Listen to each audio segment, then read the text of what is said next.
బుల్బుల్ కథలు. హాయ్ పిల్లలు, అందరూ ఎలా ఉన్నారు? మరో సరికొత్త కథతో మీ అందరి ముందుకు వచ్చేసా. ఒక ఊరిలో ఒక ధనవంతుడైన రైతు ఉండేవాడు.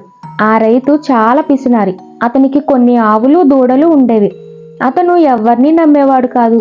ఒకసారి అతను ఊరు వెళ్లాల్సి వచ్చింది. అయితే అతను ఆవుల్ని దూడల్ని చూసుకోవడానికి ఎవరినన్నా మాట్లాడదామని అనుకుంటాడు.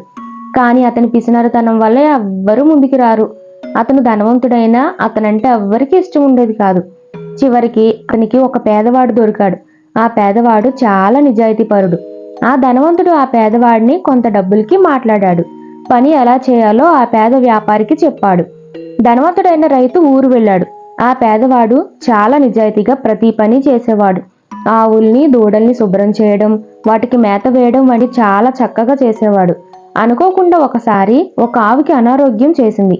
అయితే ఆ పేద వ్యాపారి ఆ ఆవును బ్రతికించడం కోసం చాలా ప్రయత్నాలు చేశాడు. ఆవుకు కావలసిన చికిత్స చేయించేవాడు. దానిని చాలా జాగ్రత్తగా చూసుకునేవాడు. కానీ అతను పడిన శ్రమ మొత్తం వృధా అయిపోయింది. ఆ ఆవు చివరికి మరణించింది. కొన్ని రోజులకి ధనవంతుడైన రైతు ఊరు నుండి తిరిగి వచ్చాడు. తన ఆవులన్నిటిని చూసి ఆ పేద వ్యాపారిని పిలిచి ఇలా అన్నాడు: ఆవులన్నీ లేనట్టు అనిపిస్తుంది. ఒక ఆవు కనిపించడం లేదు, అవునా అని అడిగాడు. ఆ పేద వ్యాపారి చాలా వినయంగా అవునయ్యా అని బదులిచ్చాడు. ఆ ధనవంతుడికి చాలా కోపం వచ్చింది. ఆ ఆవును అమ్మేశావు కదూ, నిన్నిప్పటి నుండి పనిలో నుండి తీసేస్తున్నా, వెళ్ళిపో అని అంటాడు. ఆ పేద వ్యాపారి, అయ్యా, దానిని నేను అమ్మలేదు, అది అనారోగ్యం వల్ల మరణించింది. మీరు ఇలా నన్ను పనిలో నుండి తీసేస్తే నా కుటుంబం రోడ్డున పడుతుంది. నా మీద దయ చూపించండి అని అంటాడు. కానీ ఆ ధనవంతుడైన రైతు అతని మాట వినకుండా బయటికి పంపించేస్తాడు.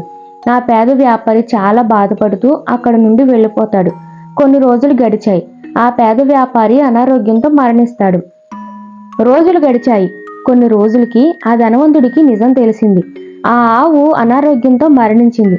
దాన్ని బ్రతికించడం కోసం ఆ పేద వ్యాపారి ఎంత కష్టపడ్డాడో తెలిసింది. కానీ ఆ ధనవంతుడికి నిజం తెలిసినా ఎలాంటి ప్రయోజనం లేదు. ఆ ధనవంతుడు చాలా బాధపడతాడు.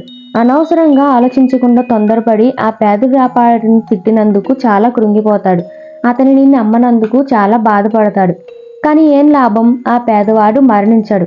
ఇప్పుడు అతనిని క్షమించమని అడగాలన్నా ఆ పేద వ్యాపారి ఇప్పుడు లేడు. చూశారు కదా పిల్లలు, ఎవరినన్నా ఏదన్నా అనే ముందు ఒకసారి ఆలోచించాలి.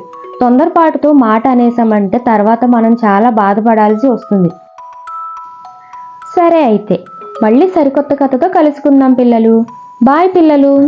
ఇలాంటి మరిన్ని వీడియోల కోసం మన బుల్బుల్ కథలు ఛానల్ని సబ్స్క్రైబ్ చేసుకొని పక్కనే ఉన్న గంట సింబల్ని నొక్కండి.